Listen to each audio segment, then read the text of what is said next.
Hello friends, back to Bhavani lifestyle. இன்றைக்கி சின்னதாக நீங்கள் ஒரு முட்டையை பற்றி ஒரு வீடியோ பார்க்க போகிறீங்க. இப்போ முட்டையை பற்றி என்ன வீடியோ சொல்ல போகிறேன், எதுக்கு நான் இதை அடுக்கி வச்சுருக்கேன், என்ன இதுன்னு ஒரு பெரிய ரீசன். எங்கள் வீட்டில் தெரியாமல் முட்டை காணாமல் போயிடும். முட்டை மட்டும் ஃபுல் முட்டை காணாமல் போச்சுன்னா யாரோ கல்லை வந்து தூக்கிட்டு போயிட்டான்னு சொல்கிறது. இந்த கல்லை வந்து எப்படி செய்கிறான்னா, முட்டை கோடை விட்டுட்டு உள்ளே இருக்க அந்த ஜூஸை மட்டும் குடிச்சிட்டு போயிடுறான். இது கொஞ்சம் நாளாகவே நடந்துக்கிட்டு இருக்குது. நான் இவர்கிட்ட எப்போவுமே என்னடா இப்போ 4 நாளைக்கு முன்னே 6 முட்டை இருக்குது அப்படின்னு நினச்சேன். இவர் சொன்னால் முட்டை நீ ஆம்லேட் போட்டு பார்த்தா முட்டை தோடு இருக்குது, முட்டைக்குள்ளே இருக்க ஜூஸும் மஞ்சள் கரு வெள்ளை கரு எல்லாம் காணாமல் போயிட்டு. அது என்ன ஏது நான் எங்கே வச்சுருந்தேன், எதனால் காணாமல் போச்சுன்னு அதை பாருங்கள். இந்த கல்லங்காரன்னு அதையும் காட்டுறேன். நான் எப்போவுமே என் வீட்டில் முட்டையை வந்து இந்த டப்பாக்கு மேலே இதில் தான் வைப்பேன் நான், சரிங்களா? இப்படி பார்த்துக்கங்க. எப்போவுமே என் வீட்டில் முட்டை இந்த இடத்துல தான் இருக்கும். கொஞ்சம் நாளாக இதை தான் நாங்கள் ஃபாலோ பண்ணுறோம்.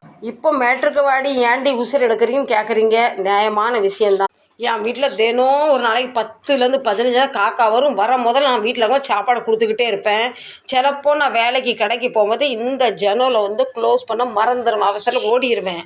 அப்போ அது வீட்டில் குருவி, காக்கா, புறா எல்லாமே வீட்டுக்குள்ளே வரும்.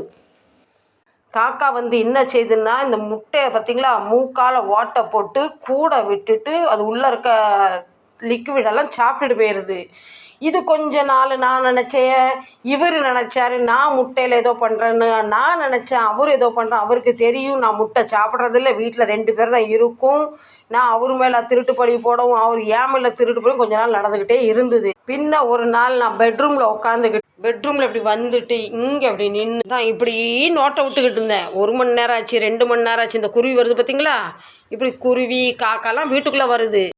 இப்போ நான் முட்டையை கேஸ் பக்கத்தில் வச்சுருக்கேன். நம்ம முட்டை இருக்கிற இடம் இந்த இடம். பார்த்தா இந்த குருவி காக்காலாம் வந்து முட்டையை ஓட்டை போட்டு மூக்கை உள்ளே விட்டு முட்டையை மட்டும் குடிச்சிட்டு போகிறாங்க. அப்படி தான் கண்டுபிடிச்சேன். கல்லை யார் இத்தனை நாள் நான் இவரை திருட்டு பட்டம் காட்டினேன்னு என் மனசில் வருத்தப்பட்டு அவங்களுக்கும் என்ன விட்டால் யார் இருக்காங்கன்னு இப்போ வஞ்சமும் இல்லாமல் இங்கே அடிக்கடி போய் சாப்பாடு வைக்கிறேன். முட்டையால் குடும்பம் பிரிஞ்சிடும் பயந்து நான் என்ன செய்ய ஆரம்பிச்சிட்டேன்னா, இப்படி ஃப்ரிட்ஜை தொடர்ந்து அடுக்க ஆரம்பிச்சிட்டேன். இப்போ நம்ம ஃப்ரிட்ஜை திறந்து அத்தனை 2 டஜன் முட்டையும் இதில் அடைச்சி வச்சுட்டு எந்த திருட்டு பைய கள்ள பைய வர நம்மளும் பார்ப்போம்.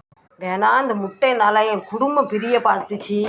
ஏன்னா முட்டை சாப்பிட மாட்டேன்னு அவருக்கும் தெரியும். வீட்டில் தான் 2 பேர் முட்டை கலவுன யார், அதனால் கண்டுபிடிச்சாலும் முட்டையை நம்ம ஃப்ரிட்ஜில் வச்சு பூட்டியாச்சு. இப்போ திருடன் யாருன்னு கண்டுபிடிச்சப்பனா தான் எனக்கு நிம்மதி. அவ்வளோதான். காக்காலாம் கேட்டு பார்க்குறாங்க, கொடுக்கலையோ வாய் விட்டு கை விட்டு பிடுங்கி சாப்பிட்றாங்க. என்ன செய்வாங்க, பசி, அவ்வளோதான். அதனால் நான் என்ன செஞ்சாலும் முதல் சாமிக்கு படைச்சிட்டு காக்காவுக்கு ஒரு பாகத்தை எடுத்து வெளியே வச்சிடுறேன். இப்போ சொல்லுங்கள், முட்டை கலவன் யார்? வீணா எனக்கும் என்